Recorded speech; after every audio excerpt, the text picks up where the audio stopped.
الحمد لله الذي أبدع الأفلاك والأرضين، والصلاة والسلام على خير خلقه محمد وآله وأصحابه أجمعين.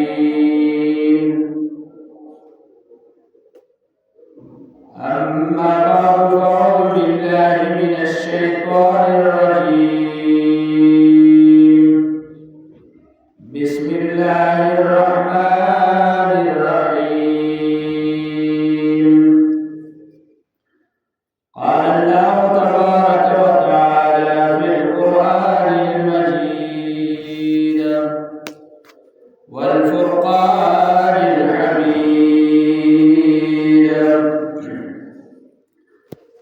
شهر رمضان الذي أنزل فيه القرآن. صدق الله العظيم. وقال الله تعالى في مقام آخر: يا أيها الذين آمنوا كتب عليكم الصيام كما كتب على الذين من قبلكم لعلكم تتقون. وقال رسول الله صلى الله عليه وسلم: من صام رمضانا إيمانا واحتسابا غفر له ما تقدم من ذنبه. وقال رسول الله صلى الله عليه وسلم في مقام آخر: للصائم فرحتان: فرحة عند فطره وفرحة عند لقاء ربه. إن الله وملائكته يصلون على النبي يا أيها الذين آمنوا صلوا عليه وسلموا تسليما. اللهم صل على محمد وعلى آل محمد كما صليت على إبراهيم وعلى آل إبراهيم إنك حميد مجيد. اللهم بارك على محمد وعلى آل محمد كما باركت على إبراهيم وعلى آل إبراهيم إنك حميد مجيد. زمان الإسلام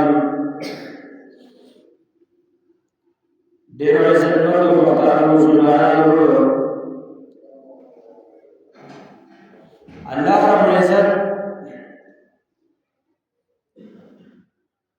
په انسان باندې ډېر زیات احسانات کړي دي. خو د ورځو په اعتبار سره وایي الله رب العزت هم ډېر زیات احسانات کړي دي. ټولې ورځې الله رب العزت پیدا کړي دي، لیکن د جمعې ورځ دې ته الله رب العزت یو فضیلت ورکړی دی او دې ته سید الایام ویل کېږي، د نورو ورځو سردار ورته ویل کېږي. دغسرنګې الله رب العزت دا تمامې میاشتې پیدا کړي دي. دا ټولې میاشتې د الله رب العزت دي، لیکن رمضان المبارک او روژې میاشت ته الله رب العزت ډېر زیات فضیلت ورکړی دی. حدیث کې راځي پیغمبر علیه الصلاة والسلام فرمایي وایي درې میاشتې داسې دي، پیغمبر علیه الصلاة والسلام فرمایي یوه میاشت دا زما ده، یوه میاشت دا زما د امت ده او بله میاشت دا د الله رب العزت ده. الله رب العزت میاشت دا رمضان المبارک ته او روژه د الله رب العزت میاشت ده. حدیث قدسی دی، الله رب العزت فرمایي الصوم لی، الله رب العزت فرمایي روژه زما لپاره ده، وانا اجزي بی، او الله رب العزت فرمایي زه د دې بدله په خپله باندې ورکوم. نو دلته یو مشهور اعتراض کی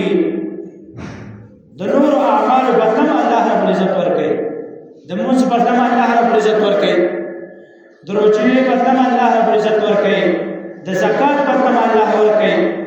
نو الله رب العزت ته یوه میاشت ولې خاص کړه چې الصوم لي وانا اجزي به، دا میاشت زما لپاره ده، زه د دې بدله په خپله باندې ورکوم. د نورو اعمالو بدله الله رب العزت ورکوي. نو دا جواب د دې دا دی، دا نور اعمال د دې بدله الله رب العزت ورکوي، لیکن په واسطه د فرشتو باندې ورکوي.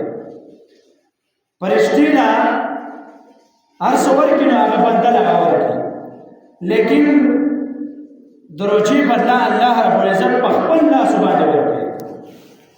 چې کله الله رب العزت د روژې بدله په خپل لاس باندې ورکوي نو الله رب العزت بې حسابه بې کتابه نیک اعمال دغه چې تا کوم نیک اعمال کړي دغه بدله په ډبل باندې په ټریپل باندې حساب ورکوي. ځکه چې الله رب العزت عظیم بادشاہ دی. دې د وجې نه روژه الله رب العزت په دې تمامو میاشتو باندې غوره کړې. قرآن مجید کې الله رب العزت فرمایي یا ایها الذین آمنوا کتب علیکم الصیام، اے د ایمان والو الله رب العزت په تاسو باندې روژه فرض کړې ده، کما کتب علی الذین من قبلکم، لکه څرنګه چې په مخکینو امتونو باندې روژه فرض کړې وه هغې به روژه نیوله. په دې امت باندې الله رب العزت څنګه چې په تېر شوي امتونو فرض وه دغه په دې امت هم فرض کړه. لیکن د روژې مقصد څه دی؟ روژه ولې خلق نیسي؟ الله رب العزت ولې فرض کړه؟ مقصد د روژې دغرنګې وجه ریزن د روژې څه شی دی؟ الله رب العزت قرآن مجید کې فرمایي لعلکم تتقون. روژه صرف او صرف د یو مقصد دپاره ده، لعلکم تتقون، چې الله رب العزت فرمایي تاسو زما نه ویرېږئ، په تاسو کې یره راشي، په تاسو کې د الله رب العزت د رضامندۍ طلب راشي. روژه د دې مقصد دپاره الله رب العزت فرض کړه. چې کله تاسو وګورئ په مقدس مکه باندې د یوه میاشت داسې ده چې مسلمانان په دې میاشت کې جومات ته په سهار لمونځ کې هم کسان ډېرې جومات ډکي، په ماسپښین کې هم ډېرې، په مازدیګر کې، په ماښام کې، په ماخوستن کې. په دې میاشت کې تمام خلکو رجحان دا جومات طرف دی. دا ولې؟ دا میاشت الله رب العزت غوره کړې ده. نو چې کله یې غوره کړه نو دا په عبادت باندې هم غوره ده، په اعمال هم غوره ده. دا دی کې عبادت یې مالي او بدني دواړه په دې میاشت کې په اعلی ترین طریقه باندې کېږي. نو تمام میاشت باندې الله رب العزت دا میاشت غوره کړه. بله وجه الله حدیث کې راځي، پیغمبر علیه الصلاة والسلام فرمایي کله رمضان المبارک سبا د روژې لاوله ورځې الله رب العزت په نن ماخوستن باندې سرکشه شیطانان دغرنګې پیریان چې کوم دي الله رب العزت دا وتړي، فرشتو ته حکم وکړي سرکشه شیطانان دا ټول په ټوټله باندې وتړي. نو چې کله ټوټل وتړي نو بیا د خلکو څخه شیطان ورسنې، نو بیا ځکه جومات ته ټول راځي، تلاوت یې پرې کېږي، دغرنګې ذکر د الله رب العزت کوي. دا ولې؟ ځکه چې هلته الله رب العزت شیطانان تړلي. خو بهرحال بیا هم انسان نه ګناهونه کېږي، ځکه چې دا 11 میاشتې د انسان څخه شیطان ورسوي، جان یې نفس یې بیا هم په بدن کې پرېښي، بیا هم انسان نه ګناهونه کېږي، لیکن د نورو میاشتو په مقابله کې بیا به دې میاشتې ګناهونه کم شي. دا ولې؟ ځکه الله رب العزت شیطانان تړلي. نو چې کله یې وتړي دغه سرکشه پیریان هم الله تړلي، نو بیا خلک په دې میاشت کې عبادات ډېر زیات کوي. دې میاشت کې الله رب العزت روژهدار ته یو فضیلت ورکړی دی. تفاسیرو کې لیکلي دي موسی علیه السلام الله رب العزت سره خبرې وکړې. الله رب العزت ته وفرمایل ویا الله ما استاد خبرې وکړې، زه ستا موسی کلیم الله، زه ستا کلیم الله یم، تا ما سره خبرې وکړې. یا الله داسې امت شته چې هغه سره ته خبرې وکړې، ستا خبرې په ما باندې ډېرې خوږې ولګېدې، او زما ستا په منځ کې 90,000 پردې دي 70,000 پردې زما ستا په منځ کې دي یا الله داسې خلک شته چې د هغې سره ورته خبرې وکړي داسې څوک شته چې هغې به څه مخامخ ورڅه خبرې وکړي یا ورڅه پردو کې خبرې وکړي الله رب العزت ته فرمایي ای موسی علیه السلام زما دې په خپل جلال باندې قسم زما دې په خپل ذات باندې قسم یو امت را روان دی پیغمبر لسه کې یو امت را روان دی د هغه امت الله رب العزت فرمایي نور یو میاشت ورکړې ده په دغه میاشت کې چې کله دا انسان یو ټیم دی چې دغه ټیم په دې انسان باندې راشي په دې بنده باندې دغه ټیم راشي زما د دې بنده په منځ کې یو پرده نه زه زما خامخا خبرې کوم دا څوک فرمایي الله رب العزت فرمایي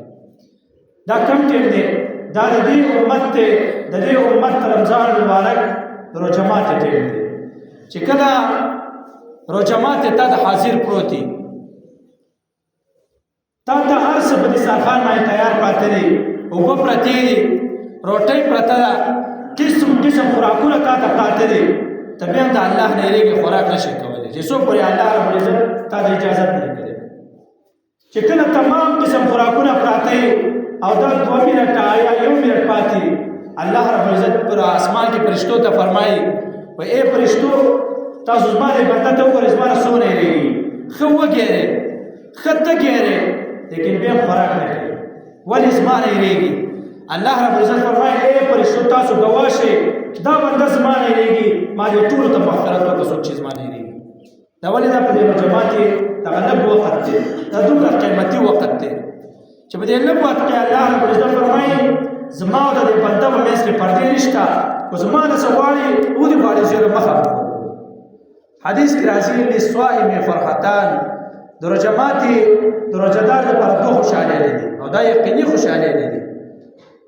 انسان سوچو کې دا یو خوشحالۍ انسان ته حاصلېږي مسلمان ته یو خوشحالۍ په دنیا کې حاصله ده او دا بله خوشحالۍ دا یقیني طور باندې حاصلېږي پیغمبر علیه الصلاة والسلام فرمایي للصائم فرحتان د روژهدار لپاره 2 خوشحالۍ دي یو خوشحالي فرحة عند فطره یو خوشحالي دا ده چې کله یې روژه ونیسي او د ماښام کښېني دا قسم قسم خوراکونه د مخې ته پراته وي دی ډېر خوشحاله چې روژه مې ونیوه ګوره ماته کلې مې نه ده روژه مې سر ته ورسوله بیماري راباندې نه ده راغلې قسم قسم خوراکونه مې مخې ته پراته دي نو دی خوشحاله چې کله روژه ماته کړي تاسو پته لګېدلي سړی ډېر زیات خوشحاله نو یو خوشحالي عند فطره فرحة عند فطره دا یو خوشحالي ده چې کله دی روژه ماتې یو خوشحالي ده الله رب العزت ورکړي او تاسو به د الله رب العزت موږ راکړې ده الحمدلله دویمه خوشحالي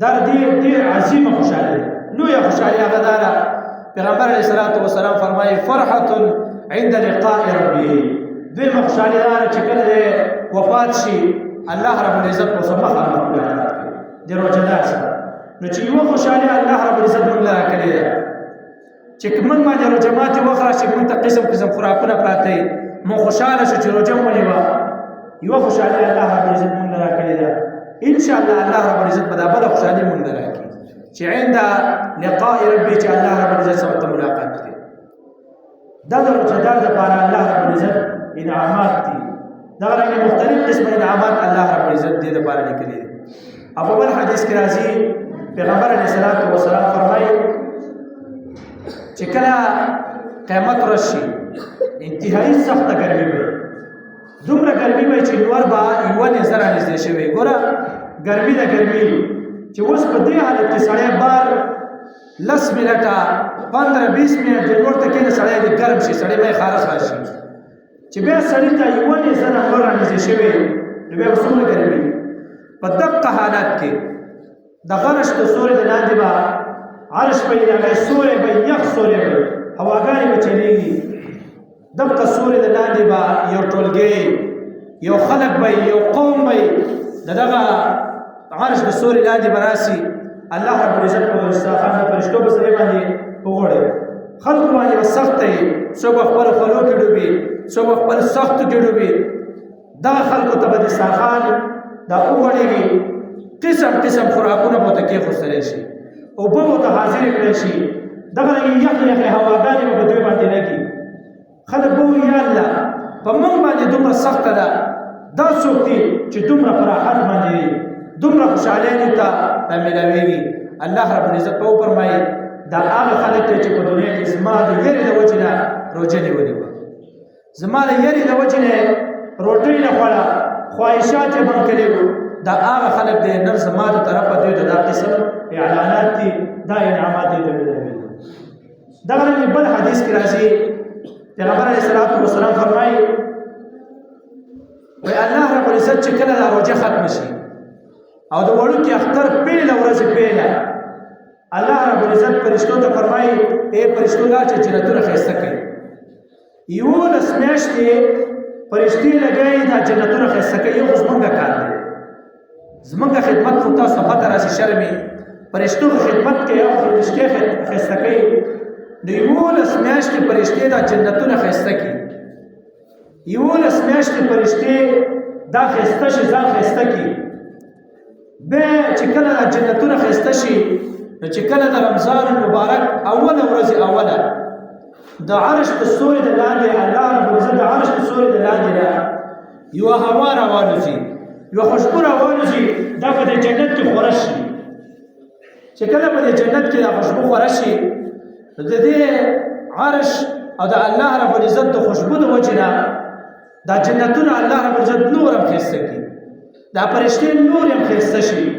دا کومې فرشتې چې په دې جنت کې د فرشتو په وجه باندې حورې غلمان دغه رنګې د جنت دیوالونه دا خوشبودار شي، ډېر مزېدار شي.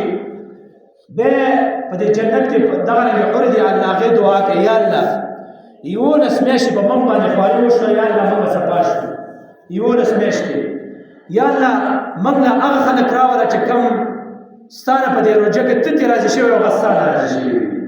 الله رب العزت فرمایي ما تاسو ځکه ښایسته کړئ، ما تاسو ځکه مزېدارې کړئ چې ما تاسو تیارې کړې د هغه روژهدارو لپاره چې کوم روژهدار زما د یېرې د وجې نه روژه نیسي. دا چا لپاره الله تیارې؟ د یو روژهدار لپاره. او ریان جنت دی، جنت دا داسې جنت دی کله چې الله رب العزت جبرئیل علیه السلام پیدا کړ نو جبرئیل علیه السلام چې خپل ځان ته وکتل نو ډېر زیات ښایسته شکل باندې الله رب العزت پیدا کړی و. نو جبرئیل علیه السلام 2 رکعته لمونځ وکړه د شکرانې په طور باندې چې یا الله تاسو څومره ښایسته پیدا کړی ما. نو 2 رکعته لمونځ یې وکړه. 2 رکعته، یو رکعت 20,000 کال 20,000 سال کې یو رکعت لمونځ وکړه او 20,000 سال کې بل رکعت لمونځ وکړه. 40,000 سال کې 2 رکعته لمونځ جبرئیل علیه السلام وکړه. چې کله لمونځ وکړه نو الله رب العزت ته وفرمایل ای جبرئیل تا زما ډېره ښه شکریا ادا کړه، ډېره په ښه طریقه باندې زما شکریا ادا کړه. یو زمونږ شکریا ادا کولې چې الحمدلله دم شکریا ده، اصل شکریا ده سره چې په تا باندې کوم بدن حق دی لکه دا روژه ده د بدن د روژې شکریا ده چې ته روژه ونیسې، په دې کې استغفار وکړې، په دې کې لا اله الا الله ذکر وکړې. لکه حدیث کې راځي پیغمبر علیه السلام فرمایي تاسو د روژې کې 4 اعمال وکړئ. 4 2 عملونه دا الله رب العزت لپاره وکړي، الله پرې ډېر زیات خوشحالېږي. او 2 عملونه د ځان لپاره وکړه. یو عمل د الله رب العزت لپاره دا دی چې ته ووایې لا اله الا الله او دا ذکر کوه، په الله رب العزت په دې باندې ډېر زیات خوشحالېږي. افضل الذکر لا اله الا الله. حدیث کې راځي د ټول نه غوره ذکر لا اله الا الله دی. نو په دې میاشت کې ذکر وکړه او ذکر څومره وکړې.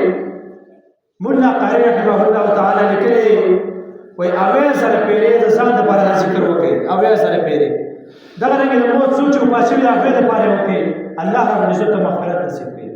دغه رنګې شیخ زکریا رحمه الله په ځای اعمال کې لیکلي 80,000 پیرې دا ذکر د ځان لپاره وکړئ، نورو لپاره هم وکړئ. 80,000 پیرې دومره نه دی. نو لا اله الا الله دا ذکر ډېر وکړئ. دویم استغفار ډېر په دې میاشت کې وایي. استغفار د استغفار مختلفې پایلې دي. قرآن مجید کې الله رب العزت فرمایي فقلت استغفروا ربکم انه کان غفارا. اے نوح علیه السلام ته استغفار ډېر کوه. الله رب العزت په پتا باندې مختلف قسمه انعامات وکړي.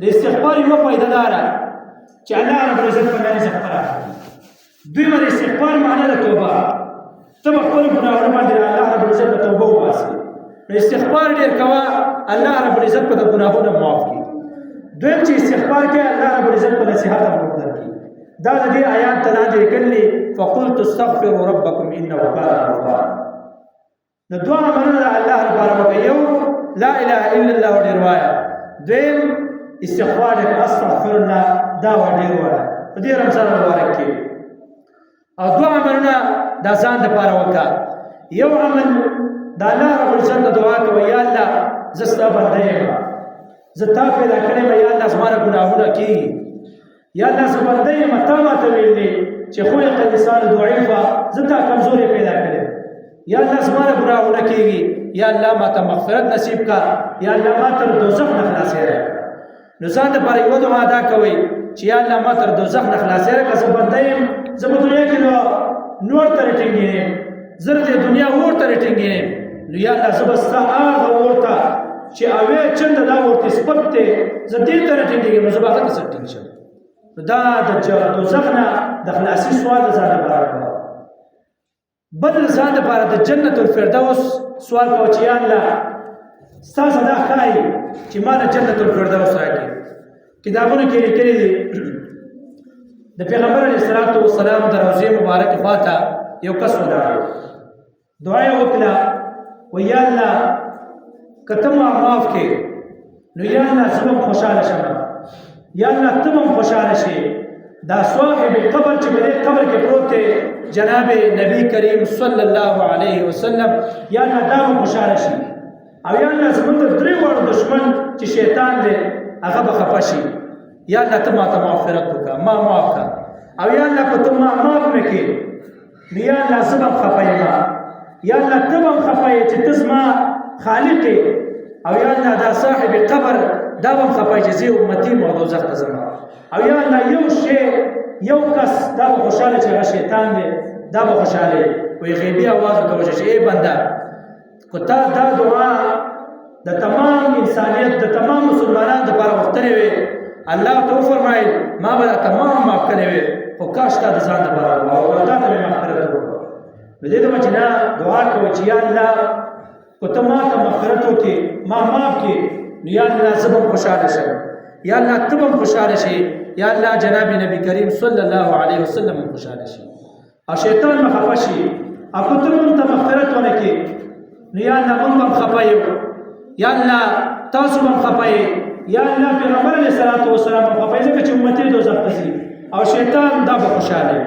نو یا الله موږ ته مغفرت وکړه دې د وجې نه دوه شیونه داسې چې ځان دپاره دی یو د دوزخ نه د خلاصي سوال یو د جنت ته راتلو سوال نو دا څلور اعمال په دې روژه کې کول پکار دي بهرحال دا د رمضان مبارک شکریه ده چې ته دا اعمال په دې کې وکړې نو جبریل علیه السلام چې الله کله پیدا کړ نو دا عبادت یې وکړه 40,000 کاله الله ته وفرمایل ډېر زبردست عبادت یې وکړه ډېر ښکلی عبادت یې وکړه لیکن زه یو امت را روان دی زما د محبوب علیه الصلاة والسلام عرش طرف ته الله رب العزت اشاره وکړه په جبریل عرش ته وګوره په دې باندې لیکلي اول لا اله الا الله محمد رسول الله دقه محمد رسول الله دا زما محبوب دی د دې امت را روان دی دغه امتي چې 2 رکعاته مونځ ماته په روژه کې وکړي 2 رکعاته مونځ نزول ساده دی 40,000 کاله عبادت نه سیوا ثواب ورکړو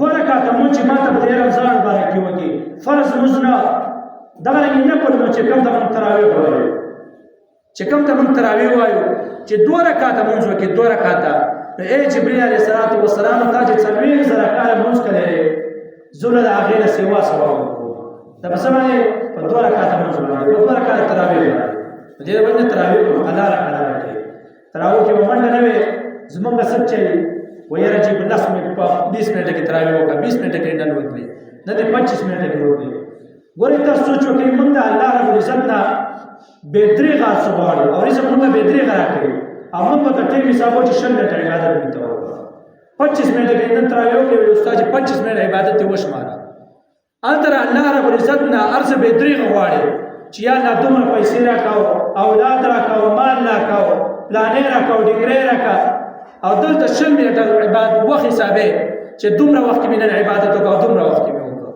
الله رب العزت ته ودرېږه چې څومره ټیم کې ټیم مه حسابوه، کو 10 منټه کې دلته امام تراویح کوي، کو به 20 کې کوي، ته ودرېږه ټیمونه مه حسابوه. الله رب العزت ته ودرېږه وایه الله دا ټیم مې تا نه درکړه، ما نه دومره شی راکړه. نو ټیمونه مه حسابوه. یو دا. دویم عمل تراویح، تیزې تراویح دلته د ټولو خلکو مایند سیټ داسې جوړ شوی دی چې قلاره تراویح کوي نو د هغه جومات ته ځي، وایي دلته ډېر قلاره کوي، مړه ځان نه دی کار کتلی دی. نو ګورې ځان په خبره پوهېږې، مسله دا ده که چې کله تیز لمونځ وشي، تیز زر لمونځ وشي، نو په دې لمونځ کې بعضې اشیا فرض دي، بعضې واجب دي. نو ټیک شه فرض خو ادا کېږي، خو چې کله ته واجب ادا نه کړې، دا رکوع کول نیغ ودرېدل دا واجب ده. ټیک ده، د دوه رکوع په منځ کې ناسته کول دا واجب ده. دغرنګې قرات په قراره کول دا واجب ده، سرعت پې دا واجب دی. چې کله ته تیز ویې زر یې وکړې نو مونځ خو ادا شه، لیکن دا مونځ باید بېرته په تا باندې واجب الاعاده دی، بېرته په تا باندې واجب دی، بېرته به راګرځې. نو 20 رکعاته تراویح دی، په زر دې وکړې، بېرته باندې به 20 رکعاته بېرته واجب کېږي، بېرته به 20 رکعاته راګرځې. همونګه څه په زر یې وکړو ایسته دې ځي، نو الټه سړی ګناهګار شي. جومات ته دې لپاره راځي چې تراویح وکړم، چې بېرته جومات ته وځي نو هغه به الټه ګناهګار شوی چې موږ راځو جنت لپاره، چې موږ له الله جنت راکړي، چې واپس وځي نو سړی دوزخي وکړي. نو دې ته وجه نه تراویح قلاره کوي، ټیمونه به الله رب العزت ته نه حسابوي. نو دا عمل دی. دې ته وجه نه جبرائیل علیه السلام ته الله وفرمایل په دې 2 رکعاتو باندې زه دې چې بنده ده ستا د دغه 40 سره عبادت چې وکړه 2 رکعاته مونځ د دې نه سوا ثواب زور کوم.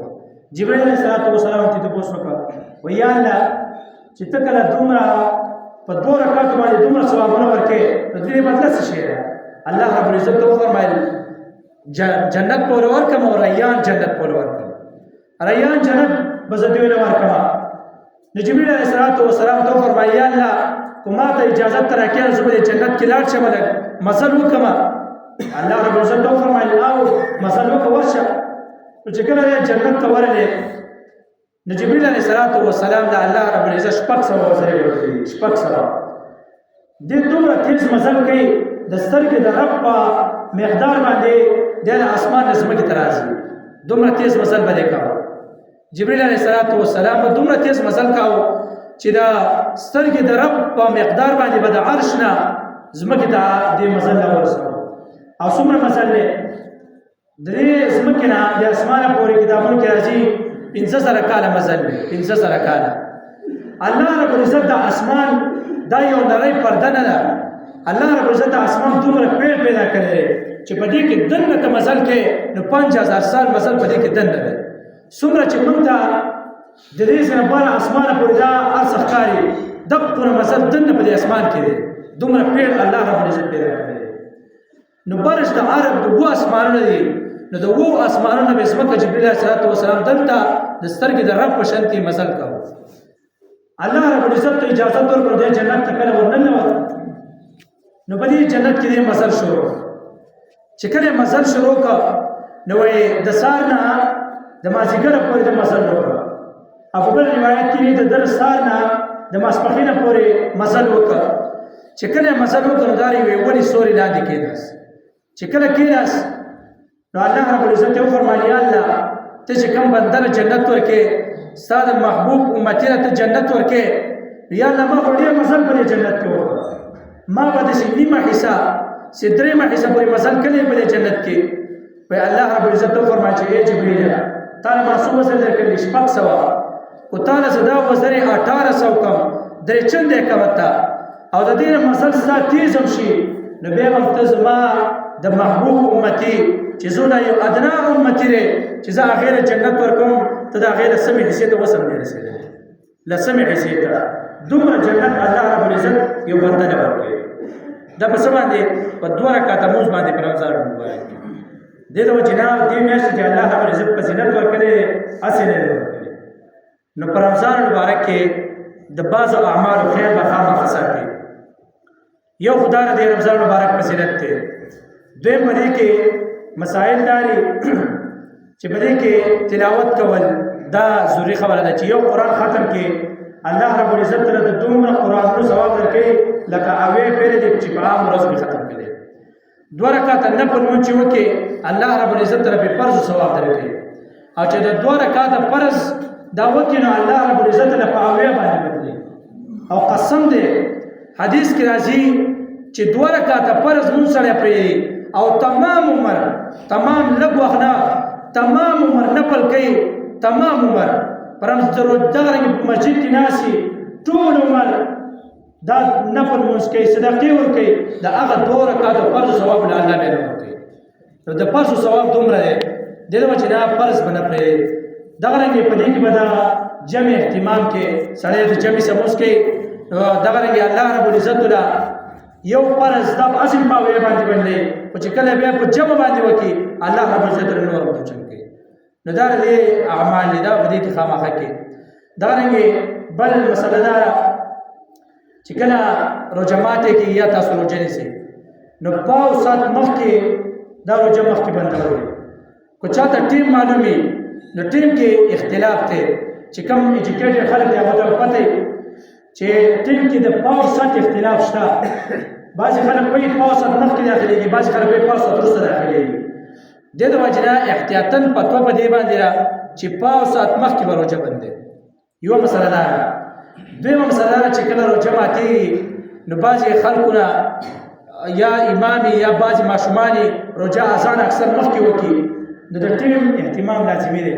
ځان سره نقشې موبایل کې تصویرات هر چا سره ورسئ موبایل نو د نقشې نه تصویر وباسئ چې کومه نقشه په جوماتونو کې لګېدلې هغې نه تصویر وباسئ نو هغې ته ګورئ چې کوم ټیم باندې وخت داخلېږي نو که اذان یې وروسته وکړو نو اذان ته انتظار کوئ، خو که مخکې چا وکړو نو روژه ماته نه کوي، اجره روژه خراب شي. دا د دې مسایل دي. بل د دې روژه کې بله مسله دا ده سرسایه. رمضان مبارک کې به سرسایه څومره ورکوي نو ګوره 4 قسمه سرسایه ده. 4 قسمه سرسایه ده. سړی چې څومره مالدار وي نو هغې موافق سرسایه ورکول پکار دی. ځان ته کتل پکار دی چې زه څومره یم ما باندې څومره لازمي ده چې هغه ورکړم. چې مالداره خلک دي د هغې به د هاي لیول چې کومه 2800 روپۍ پر کس صدقه ده یو کس هغه به ورکوي. دویم دا 1700 روپۍ 1700 روپۍ دا د هغه خلکو لپاره ده چې کوم نارمل مالدار دي.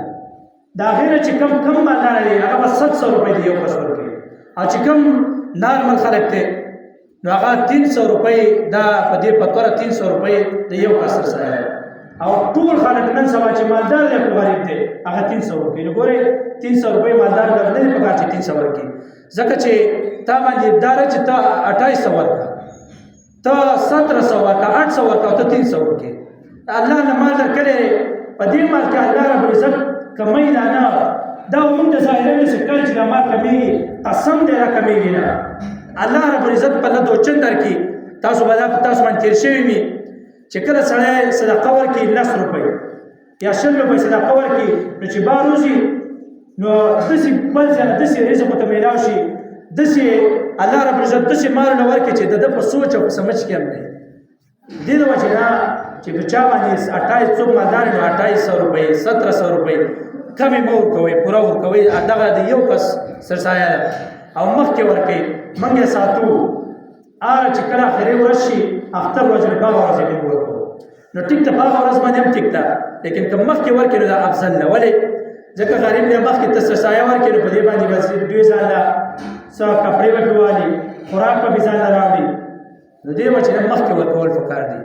دا د دې میاشتې سره او فطرانه سرسایه دا انتهایي دا پرېږدئ ما ځکه چې کله په روژه کې د سړي نه ګناه وشي، دغرنګې په روژه کې سړی نور لهو لعب کارونه دا وشي نو دا سرسایه دا د دې سجده سوه چې څنګه به مونځ کې موږ کوو چې کله مونځ کې موږ نه غلطي وشي نو موږ سجده سوه وکړو هغه هر څه ختم شي، الله ګناه معاف کړي. دقرنګې که ته سرسایه ورکړې نو که ستا نه په دې روژه کې چې د لهو لعب کارونه شوي نو الله رب العزت ته مخکې او شاته ټول معاف کوي. دې د وجې نه سرسایه دا مخکې ورکول پکار دي. دا د څو مسایل دي. الله رب العزت به دې څو خبرو باندې عمل کولو توفیق راکړي. واخر دعوانا الحمد لله رب العالمین.